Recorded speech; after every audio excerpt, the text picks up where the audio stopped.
you know what I figured out? I figured the only way you could really make a Dodge better is hard. You gotta cram Jeep parts in. What's up, Buck? Doug with D&E in the garage. If you don't know me, I am one of the biggest proponents of the Jeep Grand Cherokee that you will find on the internet. I've carved out my own little corner of the YouTube world, making videos on specifically the WJ. That's the Grand Cherokee from 99 to 04. But I've finally maxed out the utilitarian ability of the Jeep Grand Cherokee WJ. I have a new job, doing something different between the hours of 9 to 5. It's another story for another day. But what I can tell you is that I'm finally ready to close that WJ daily driver chapter and open up the truck chapter of my life. That's right, it's been about 20 years since I daily drove a pickup truck. Never daily driven a V8 pickup truck. That's exactly what I have right here. This beautiful SOB is a Magnum V8. That's gonna be the 5.2 liter Dodge Dakota 4x4. It's the SLT. That means it's got all the features straight from the factory.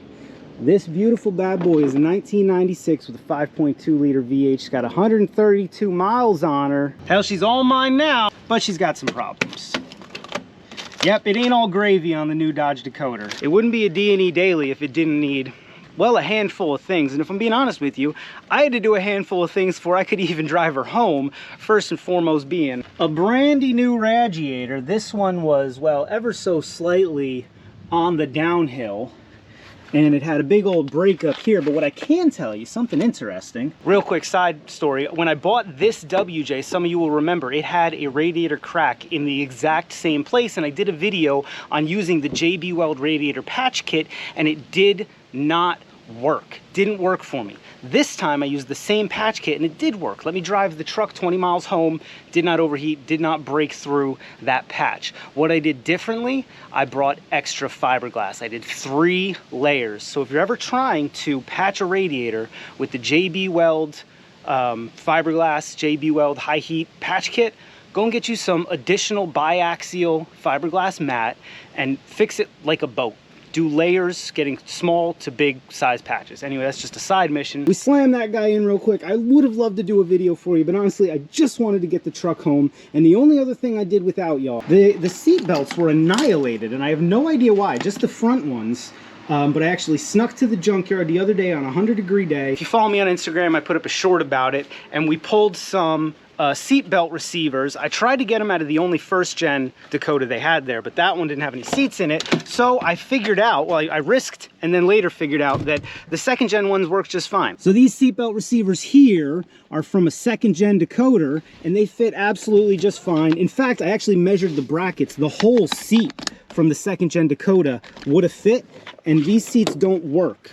They don't lock back. They got some other problems. So I may be going to swap these seats out for some second gens. Let's get this bad boy down on the road, do a little walk around, start talking about some of the things that are wrong with it. Because what I want to do, I have a different amount of time in my life right now, and I'd love to do this the way I used to do beater vehicles when I was a much younger man, long before I was married, long before I had kids, long before I even had the channel. My favorite thing to do would be to buy a $900 truck. And this truck was $900, bud. 900 screaming eagle American dollars, and that is it. I used to like to say, if I had a $2,500 budget for a new vehicle, give me a $500 vehicle and I'll put $2 grand into it, because I like doing the work. And I found you can get a really good vehicle that has a couple little issues, but if you're savvy and you're handy with a nut rounder, you can get her done. Alrighty, friends, starting at the front. If you don't know, the first generation was updated, I think, in 1990. Originally, they had a very straight grill cut straight across. For those who have been with the channel for a while, y'all may remember I never really explained what happened to my 88. If you wait till the end of the video, I'll let you know, but you may remember that one had the real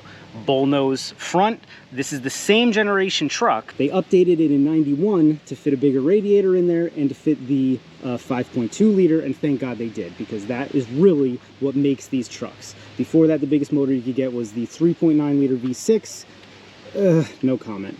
The 5.2 is a beautiful motor. It's basically a multi-port fuel injected version of the 318, the old LA blocks. Great motor. It's very much, you know, as Uncle Tony would say, an analog truck. Very much an analog truck on the inside. Let's go around the outside though, because that's really what steals the show for a Jersey truck. Look at this front bumper, man. That is insane for a Jersey truck. no rust, couple little dingers. All right, hood's in pretty good shape, got a little bubble in there. We're definitely going to try to do some corrections on some paint. There's very few rot spots, one right here at the bottom of the front fender, but like the corners, man, are mint. Like that's a little bubbling we got to take care of, but it's solid. For Jersey, that's crazy. Bottom of the door a little bit, that can all be fixed. Going along though, the rockers are good. I don't understand what happened here. It's not, there's no impact damage anywhere, but the body line is all screwed up. Look at it here, and look at the passenger side. It's supposed to be even. It's not a stylistic thing where it goes in. I don't know what happened, but I'd love to fix that, because that's one of the only things that's wrong with the bed. Listen, when you buy a $900 truck, if you never bought a $900 truck, $900 trucks today are the new $500 trucks 3 years ago. You'd grab the bed like this and shake it, and it would completely move uniquely and independently from the cab. Not the case, man. I can shake the front bumper by shaking the bed on this truck. And no rot, no rust, corners are good. Back bumper is annihilated for no reason at all. I have no idea why. I mean, this thing looks like he literally just backed it into the ocean every night and then just kept the rest of the truck on land. Tailgate of the truck is in pretty good shape. You got the paint peeling. Mopar paint wasn't that great in the mid-90s. It's got a bed liner that hasn't damaged the truck. We'll go underneath in a little bit, but bed liner's staying because the bed is mint underneath there. Super happy to have that. It's all intact here. You'll notice they knew they were changing this truck. This is the last year they made it. They made it from 88 to 96. This is the last year. I think this regulation where you had to have a third brake light came in like 95, right? Is that, I think? So rather than reworking the cab, they just snuck it here. It's kind of dumb because then you have wiring in here. So I'm not really sure what we're going to do there, but additionally, the bed is starting to get a little rusty and this seam is starting to rust jack, so we want to handle that before it gets bad. Jeepers will recognize, I'm pretty sure these are the exact same taillights they used on the Comanches of that generation. 6-lug alloy wheels. Again, paint failure in some spots. I don't know whether or not we'll do anything about that. I gotta ask somebody like Project Dan if he knows any good ways to mitigate that without, you know, spraying the whole truck, because it's not that truck, you know. Somebody did spray some paint up on here. This is probably a resale red situation. This was all messy, but it doesn't really detract from the truck, so I'm not too worried about that. On the front, I believe these are aftermarket fogs, so somebody can let me know. I told you it was the 5.2, and I also told you it's the SLT, which is not a nasty slur for your old high school girlfriend. It means it was the top of the line truck. I didn't know. So we popped the hood and we are met with 5.2 liter Magnum V8. Nothing really to write home about. Brand new radiator. You can actually see all this white stuff is allegedly from when the radiator blew. I don't really understand that, but if somebody knows, they can let me know. Other than that, bog standard 5.2 in here. If y'all don't know, these multi-port 5.2s, they're good motors, man. They're good motors. They make a decent amount of power. They're decently reliable, and they're freaking everywhere in the junkyard. So blow off any part you need. You can go get one in 20 minutes right down the road. Like I said, not much to write home about in the engine bay, but I really would like to touch all this up. Stuff like this that's just been neglected. You know, I can't wait to get my hands in here and start cleaning this stuff up. Got stuff like this. When we go inside, you'll notice my radio doesn't work. I'm sure that's because of crusty Chrysler electronics like this. So we're gonna try to clean up stuff like that. I wanna modernize this truck as much as I can, or really as little as I can, and just keep it. It's such a cool truck, because that's the other thing. Let's talk about the classic truck market right now. And even these small trucks, because this Dakota is bigger than a Ranger or a C10 of the same vintage, but not by much. It's not wider, really. Maybe it's wider by 6 inches and longer by 10. You know what I mean? It's still a mini truck or a small truck from the mid-90s, but I got it for $900. And I was looking at Rangers, and Rangers in the same condition were going for $2,500. And ZR2 C10 or S10s were going for $1,750. For whatever reason, people don't know about the humble Dodge Dakota, the first gen. I think this thing looks cooler than the other side of the pillow. The bowed out hood and everything kind of looks like the Ford F-150 of the same year, right? Doesn't it look like, this could be a 96 F-150 if you move that DODGE, put in an FERD. Anyway, the point is, I think these little Dodge Dakotas are kind of a secret, because I was looking at a couple of them. They were all under $2,000, and this one was the winner because it was in the best shape. Let's go on to the interior and then we'll go underneath, because there is some stuff we got to talk about under there. As you open the door, you are met with 90s fabric stretched over a very 80s styling. And don't get me wrong, I got time all day for it. Love it. This dash, it's just flat, right angles, hard cuts, simple as all get out. The amenities are few and far between, even with the SLT, though the best thing, this thing blows ice friggin' cold AC, though the radio does not work at all. Occasionally it'll show the FM station on there, but the clock doesn't work and it makes no noise at all. I'm sure that has something to do with the crazy crusty connections outside the truck. Maybe there's a fuse somewhere. Honestly, I haven't even dug into it yet because I wanted to bring you guys along for everything, but this truck is so simple. I'll just run new wiring to the whole thing. It does not matter to me. Other than that, the interior is in pretty decent shape. This is all messed up and the clips are broken, so I want to fix that. And we're missing the cup holder here, but I actually found that in the junkyard the other day, so we are going to replace that in this video. So that it wasn't just a walk around. We did some amount of something.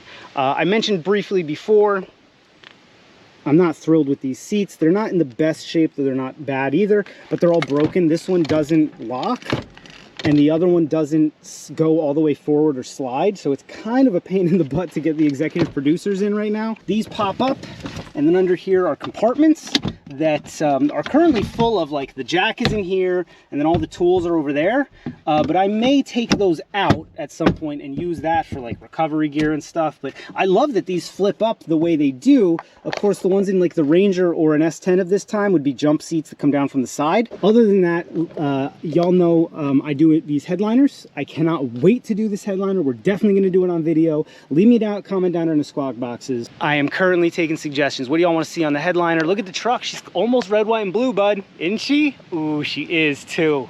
Should this be like an American flag themed truck? But should we do an American flag themed truck? Tell me the truth if we should do an American flag themed Dodge Dakota, right? It feels like that might be the right thing to do. I'm gonna have to get sign off from the executive producers. I promised them they could help choose, but y'all can help too. So down there in the squawk boxes, let me know what y'all thinking. You can see it does have a 231 transfer case. That's gonna be like your XJs. So no two-wheel part-time the way a WJ and some Grand Cherokees would. I'm not against the idea of putting a 242 in this truck. Actually, if I find a 242 HD, it's a done deal. I would love, oh my God, could you imagine one of these trucks with a 242 HD? But even a regular strength 242, I think it'd be really nice to have part-time in a daily truck like this, living in the mountainous part of New Jersey. So, we're gonna put a different transfer case in it because I'm not a huge fan of dailying a 231. They're great transfer cases for off-road, but without the part-time. Anyway, so I don't know, 242 or a 247. I thought about it. I did think about it. All-wheel drive Dodge Dakota? I don't know, maybe. It would be cool. It would be cool. If you don't know what I'm talking about, transfer cases and the different Jeep transfer cases. Let's get back to the truck. We are definitely gonna have to put speakers in it. I can only imagine how awful these ones are. You know, being truck speakers from 1996, I'm sure they're shot, but it actually has a decent number of speakers. There's ones there and there, as well as on the door. So I've got 4 speaker spots, and then maybe some truck boxes. I don't want to go crazy, but you gotta have music, man, right? You gotta have the tunage. And then outside of that, I'd love to put a winch on the front. I actually have a 12,000 pound winch that a company sent me to do a review on, and I was saving it for a better build, and this could be the build. So I think that might be something good. We're gonna find a new rear bumper, need to. So I'd love to find a cap for, y'all gotta let me know. It's between the one that goes like burp, burp, burp, burp, or the old style one where the windows bow out and then they're flat in between, but it's got the 2 bowed out windows. Maybe that's for more like a 80s, early 80s truck. But let me know which one y'all think would look better on this truck. Now, there are some spots that are gonna need some major attention. This bed needs to come off and the frame needs gone through. It's real good in some spots. and real bad in others, but let's go under. Alrighty friends, I'll take out my special frame tester 9000 here to quote our good friend Derek. She's real solid right under the cab. If you look at the body, these are the floorboards, man. Look at these floorboards. They are mint all the way down. A little bit of rust just by the seat brackets, but that's totally normal. There are no spots of rust or rot on the floor. There aren't even any spots of rust on the bed. It's crazy how good the body of this truck is for where it came from. Now, as we go down, there are some spots to right here where there's actually a hole in the frame. I have no problem patching it. That doesn't scare me. The places where it attaches to the bed and the rear suspension, they're crusty, but totally solid. We're gonna hit them with a needle scaler to be sure. And we're gonna have to patch a few little holes like this. And then this first cross member's fine. You can see this truck was undercoated at one point, but this back cross member, we're probably gonna redo that one. It's pretty bad.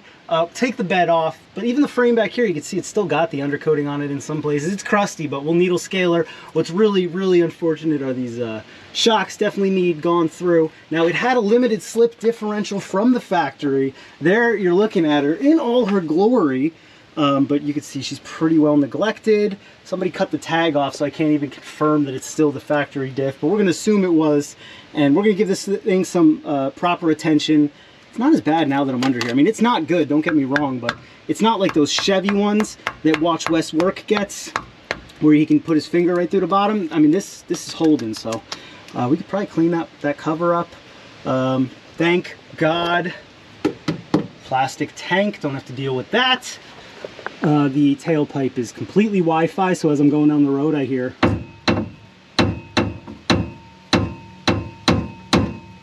it's pretty awesome. We're gonna add a leaf, probably jack up the keys in the front. Don't act like you didn't know we were gonna do that. You knew we were jacking the keys up. Alrighty friends, the time that I assume everybody's been waiting for. Let's hear that V8 V-Great. US V-Great. I just couldn't do a V6. That was the other reason that a Ranger or an S10 would have been hard. You know what I was kind of looking at? GMC made a Canyon for a couple years. It's goofy. It's a 4-door with like a 4-foot bed, which I'm not a fan of, but it did have the 4.8 V8 anyway. That doesn't matter. We did not go the way of the GM. We went the way of the Mopar. Now, one thing we haven't talked about yet is the transmission. The transmission in this beautiful truck. What kind of beefy bad boy transmission did they put in this thing to make sure it could do all the work that we were planning to do with her? It's an A500. I don't understand why that is the transmission they use in everything. If you don't know, the A500 is an ancient Mopar transmission that is the predecessor to my least favorite transmission, the 4.2 RE. That's the bucket of slush and impending doom that they put in the 4-liter WJs, and they blow up. That's what they do. The 4.2 RE anyway. I've never actually owned a an A500 before. That 88 Dakota that we're going to talk about at the end of this video. I promise we're going to bring it up and I'm going to clear the air. Had one and I wasn't looking forward to it then. Anyway, point is, I'm going to give it one shot. If the A500 blows, we're not getting another A500. I will remortgage the house and I will get an NV 4500. Oh yeah, but I'm going 5-speed with this bad boy. 5-speed 5.2. Oh, god dang. That sounds good, right? That is real good, buddy, I tell you. So that's really it, friends. This truck, in my opinion, it's not as cool as a square body. It's not as cool as the 70s or 80s Ford or Chevy. It's not as cool as a first-gen Ram, which is what I wanted, but who the heck could afford that? It is as cool as an OBS Ford. It is as cool as an OBS Chevy. I mean, it's got about the same vibe, right? Same general year and all that. And then on top of that, you know, as I mentioned previously, it's just a really simple truck. It's gonna be super easy for me to keep it on the road, keep it going with the money in my pocket and the time I have after work. So what I really wanted to do with this video was introduce, I wanted to do three things. I wanted to introduce y'all to the Dodge Dakota, the first gen. I know a lot of people are familiar with the second, third, and fourth gen, but in my opinion, the looker of the bunch is the first gen, all day. And then I think the second gen got the 5.2, and then after that they got like the 4.7 and Maybe the Hemi? I don't know. They ever put the Hemi in a Dakota? That would have been a lot of motor, right? But maybe, I don't know. Dodge is full of insane people, so could be. The second thing I wanted to do was open up the conversation on this truck. My goal for this truck is to keep it aesthetically how it is. I'm not changing the wheels to some goofy modern wheels. We're not putting CarPlay in it. You know, I don't want to put anachronistic bumpers on the front. I don't want to put, you know, Amazon headache racks and Walmart chrome pieces. I want it to look like a first-gen Dakota, but functionally, you know, I need it for work. Like, I want to put a winch on the front. I'm probably going to put my plow from Ruby, my 4.7 WJ on this thing. Which I gotta say, coming from the 4.7, for those of you who don't know, coming from the 4.7, and I'll leave a link to my 4.7 playlist. The 4.7 is such a labor, and it's a data-heavy engine. You need to relearn everything you know about engine maintenance when you buy a 4.7. And this 5.2, man, just putting the radiator in, everything was simple. There's miles in between everything. It's such a delight to work on. So I don't want to compromise any of that. I don't want to make it less reliable. I want to fix the things that time has claimed, the little stupid things, like the headliner. Let's floor it real quick. Floor it. Oh, that LSD, she chirped just a little. She needs a tune-up though, for sure. Cap rotor plugs at a minimum. What would y'all put in this thing? I've never had to maintain a 5.2 before.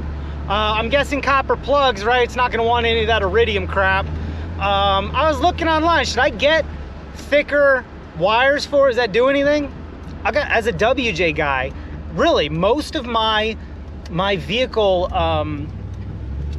maintenance life has been coil packs. I've had very few vehicles that had wires, so I don't have a lot of opinions on that stuff. Should I go to the 8.5s? The 10s? Do I get an MSD blaster coil? What's the best thing for a 5.2 that's gonna be towing, it's gonna be hauling, it's gonna be, you know, driven by, you know, a driveway monkey? Now, the third thing that I said I was gonna do in this video, I was gonna explain what happened to the 88.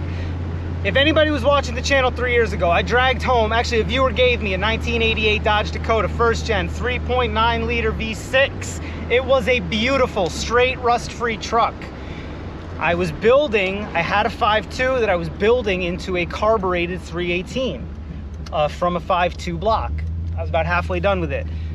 Long story and word mincing aside, the family needed the driveway space more than my hobby wanted the driveway space, and one thing had to go. And the low man on the totem pole was the 88 Dodge. So it went away. That's all there is to it, it's gone. I have the 5.2 that I was building. I still have the parts. It's halfway into a carbureted engine. I'd still love to go that route. The point is, if you found my channel and subscribed for that build, here you go. I'm making good to you now. If you're a Jeeper and you're worried, oh no, he's in a Dakota, we're never gonna see Jeep content again. No, don't worry about it, because you know what I figured out? I figured the only way you could really make a Dodge better is hard, but you gotta cram Jeep parts in. And here's where I wanna start. I wanna get the XJ-ZJ overhead panel and put it in here, because I got no place to put anything. I can't put my glasses anywhere. What other Jeep parts can I cram into this Dodge to make it even better? So leave me that comment down in the squawk boxes. I'm super excited to hear what you guys think about the truck and what you want to see us do on it, and I'm super excited to get into this project. Now, as promised, real quick, let's fix the first thing on camera on the D&E Dodge Dakota. Let's go get us a better new cup holder. Alrighty friends, this is what the cup holder trim piece looks like. It actually has the vent in there as well. Just pull the cup holder out like that. I could just replace this piece that's missing, and then I would keep the wood trim, but I don't like the wood in mine. I kind of want to put the whole thing to the black. So I'm going to replace this whole thing. This one's in pretty good shape, couple little scratches. All it really needs is a little bit of cleaning, so without further ado.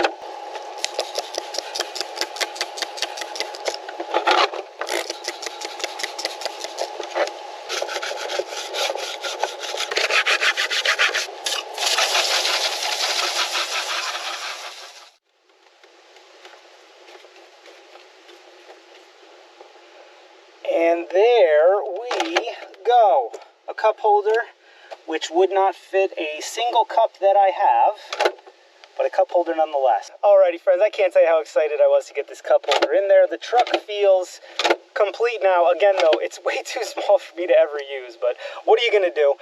If you like the video, subscribe to the channel. Leave me a comment down in the squawk boxes. What would you like to see us do with the truck? What did you do with your first-gen Dakota? You know, or your Ranger, or your S10, or whatever y'all want to talk about. I don't really give a hoot. Let's chat down there in the squawk boxes. What do you say? Thanks for watching. I cannot wait to get into this truck on the next one with you.